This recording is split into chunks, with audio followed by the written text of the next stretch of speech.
ഒരു വലിയ തെറ്റു കാരണം മാതാ കാമാഖ്യ തന്റെ ഭക്തനെ ശിലയാക്കി മാറ്റി. നൂറ്റാണ്ടുകൾക്ക് മുൻപ് ആസാമിലെ നിലാചൽ കുന്നുകൾക്ക് മുകളിൽ കാമാഖ്യ ക്ഷേത്രം ഭക്തിയുടെയും മന്ത്രങ്ങളുടെയും കേന്ദ്രമായിരുന്നു. അവിടെ മാ കാമാഖ്യയുടെ പരംഭക്തനായ ഒരു പൂജാരി ഉണ്ടായിരുന്നു. അദ്ദേഹത്തിന്റെ ലോകം മാ കാമാഖ്യ ദേവി മാത്രമായിരുന്നു. എല്ലാ ദിവസവും സന്ധ്യാസമയത്ത് ക്ഷേത്രത്തിലെ വലിയ വാതിലുകൾ അടഞ്ഞു കഴിഞ്ഞാൽ ഒരു അത്ഭുതം സംഭവിക്കുമായിരുന്നു. ആ പൂജാരി തന്റെ കണ്ണുകൾ ഭക്തിപൂർവ്വം അടയ്ക്കും. ചുറ്റുമുള്ള ലോകത്തെ മുഴുവൻ മറന്ന് അദ്ദേഹം മാ കാമാഖ്യയെ ആരതി ഒഴിയാൻ തുടങ്ങും. ആ നിമിഷം ഗർഭഗൃഹത്തിലെ തണുത്ത ശിലകൾക്കിടയിൽ നിന്ന് പ്രപഞ്ച ശക്തിയായ മാതാ കാമാഖ്യ അവിടെ പ്രത്യക്ഷപ്പെടും. ദേവി അവിടെ നൃത്തം ചെയ്യും. ആ പാദസരങ്ങളുടെ മനോഹരമായ കിലുക്കം ക്ഷേത്രത്തിനുള്ളിൽ മുഴങ്ങി കേൾക്കും. പൂജാരിക്ക് ആ മനോഹരമായ മാതാ കാമാഖ്യയുടെ നൃത്തത്തിന്റെ ശബ്ദം കേൾക്കാമായിരുന്നു. പക്ഷെ തന്റെ ഇന്ദ്രിയങ്ങളെ അടക്കി പിടിച്ച അദ്ദേഹം ഒരിക്കൽ പോലും കണ്ണു തുറന്നതേയില്ല. മാതേ, അങ്ങയുടെ ശബ്ദം കേൾക്കാൻ എനിക്ക് ഭാഗ്യം തന്നല്ലോ. അങ്ങയുടെ രൂപം കാണാനുള്ള യോഗ്യത എനിക്കില്ല എന്നതായിരുന്നു അദ്ദേഹത്തിന്റെ വിനയം. എന്നാൽ ഈ വാർത്ത കാട്ടുതീ പോലെ പടർന്നു. ഒടുവിൽ കോച്ച് രാജവംശത്തിലെ നരനാരായണൻ രാജാവിന്റെ കൊട്ടാരത്തിലുമെത്തി. കടുത്ത ശിവഭക്തനായിരുന്ന രാജാവിൽ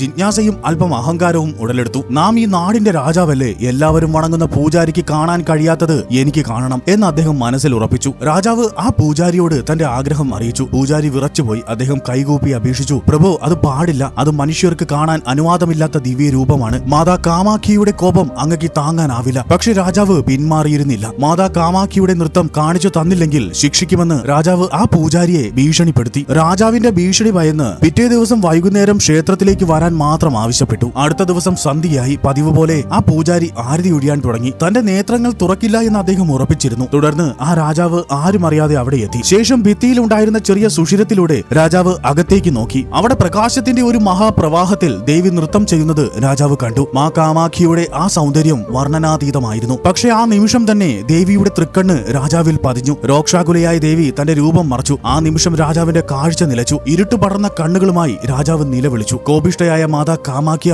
അശരീരിയായി മുഴങ്ങി, നിയമങ്ങൾ ലംഘിക്കുന്നവർക്ക് ശിക്ഷയുണ്ട്. നരനാരായണ, നിന്റെ വംശത്തിൽ പിറന്ന ആരെങ്കിലും ഇനി ഈ ക്ഷേത്രത്തിന്റെ പരിസരത്ത് വന്നാൽ അവർക്ക് കാഴ്ച നഷ്ടപ്പെടും, അല്ലെങ്കിൽ മരണം സംഭവിക്കും. ഇന്നും കോച്ച് രാജവംശത്തിലുള്ളവർ മാ കാമാഖ്യയുടെ ക്ഷേത്രത്തിനടുത്തേക്ക് വരാൻ ഭയപ്പെടുന്നത് ഈ വാക്കിലാണ്. ശേഷം ദേവി പൂജാരിയുടെ അടുത്തേക്ക് തിരിഞ്ഞു. നിഷ്കളങ്കനായ തന്റെ ഭക്തൻ രാജാവിന്റെ നിർബന്ധത്തിന് വഴങ്ങേണ്ടി വന്നതിൽ ദേവിക്ക് വിഷമം തോന്നി. അദ്ദേഹത്തെ ലോകത്തിലെ എല്ലാ ദുരിതങ്ങളിൽ നിന്നും മോചിപ്പിക്കാൻ ദേവി തീരുമാനിച്ചു. തുടർന്ന് മാതാ കാമാഖ്യ ആ പൂജാരിയുടെ ശിരസിൽ കൈവച്ചു. പെട്ടെന്ന് അദ്ദേഹത്തിന്റെ ശരീരം ശിലയായി മാറി. ഇന്നും ആ പൂജാരി മാ കാമാഖ്യ ദേവി ക്ഷേത്രത്തിൽ തന്റെ ദേവിയുടെ കൂടെ നിത്യമായ ധ്യാനത്തിൽ കഴിയുന്നു. കാമാഖ്യ ദേവിയുടെ ഈ കഥ നിങ്ങൾക്ക് ഇഷ്ടമായാൽ ലൈക്ക് ആൻഡ് സബ്സ്ക്രൈബ് ചെയ്യൂ. ജയ് മാ കാമാഖ്യ.